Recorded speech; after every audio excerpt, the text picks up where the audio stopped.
So this is just a quick video to follow up on my previous video. This one's going to be more around how the car has held up since I bought it. It's at about 25,000 miles. It's 2018, and if you have seen the other video, you'll notice I swapped out my hubcaps. I really like these because the new E53 version, at least the video that I saw of the 2021 or the 2022, has these same hubcaps and these same wheels, but it's the AMG version. This is the E400. So yeah, watch my other video if you want to understand the context of why I'm doing this video. But this video is just more around how the car is held up. I did have ceramic coating done on the car a year or two ago, so you know, the paint is holding up really well because that's just one of the natural benefits of doing ceramic. I really wanted to keep it protected, especially since it's black, from scratches and things like that, finer scratches. So all right, let's get right down to it. So how's the car held up? Well,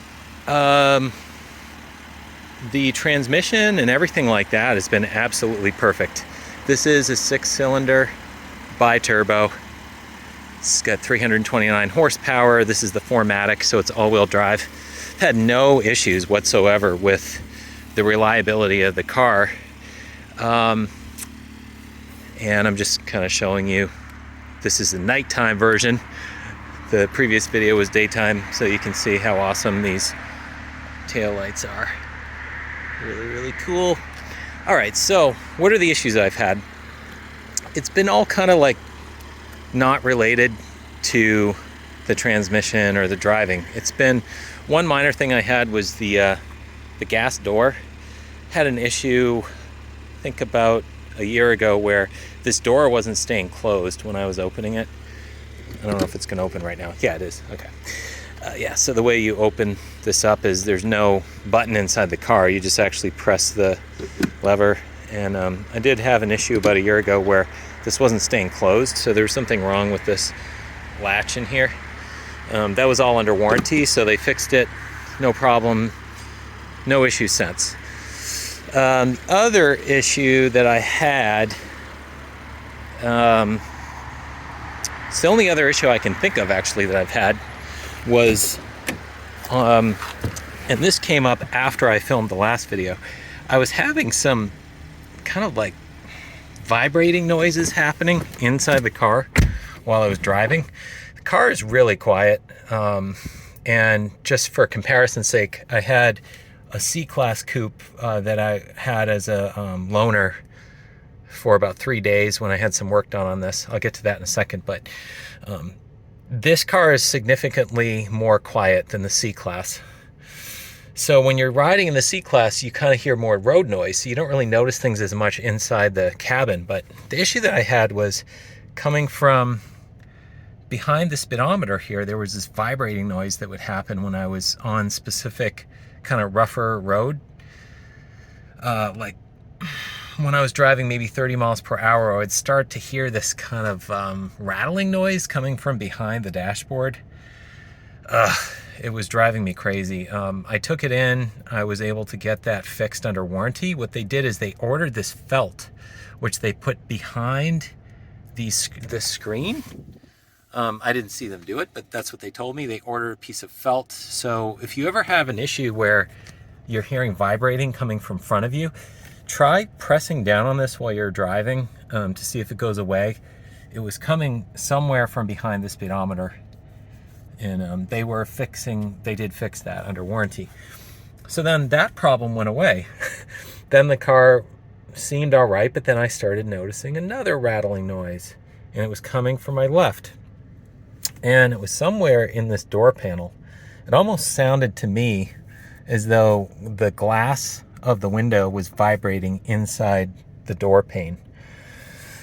I don't know. I tried to isolate it as best as I could. What I recommend doing anytime you bring the car in is, for an issue like this, is bring a technician out with you so that you can have them hear the sound and that make sure you can reproduce it while they're in the car with you, because he was able to hear this sound behind the dash, and then they got that fixed and that went away, and then I took it in again for this issue and he was able to hear that noise as well, and they were able to fix that as well under warranty, and that went away.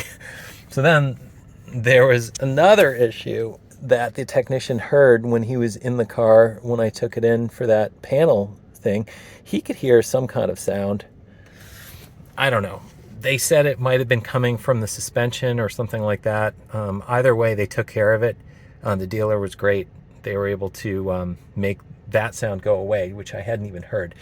What I found with these things so far is you'll hear something inside the car and then it'll get fixed. And then the moment that goes away, it's like the quietest thing in the world. And then you'll notice some other sound, which may or may not even be a thing, like road noise or things coming from the outside of the car. Needless to say, this car is incredibly quiet now. They fixed the issue. It could be because this was a 2018 and this was the first year of the redesign of the E-Class on the coupe side of things. Maybe they had to iron some things out, but yeah, it's totally fixed now and everything's great. And what I would say is, in terms of the important parts of the car, like driving it and things like that, I've had no issues with the brakes, no issues with the transmission, nothing like whatsoever. Like the things that I had were all, I guess you could say, cosmetic. They were like just vibrating noises in here, and then I guess mechanical for that latch on the gas door. But yeah, so I guess the main thing would be, if you're getting one pre-owned, make sure you get one with a certified pre-owned warranty or something like that. I still had the manufacturer's warranty on this car, which covered all of that. And yeah, I'm really happy to say, not only do I absolutely love this car, but it's been really reliable, and I am at 25,000 miles. So hope that's helpful, and thanks for watching.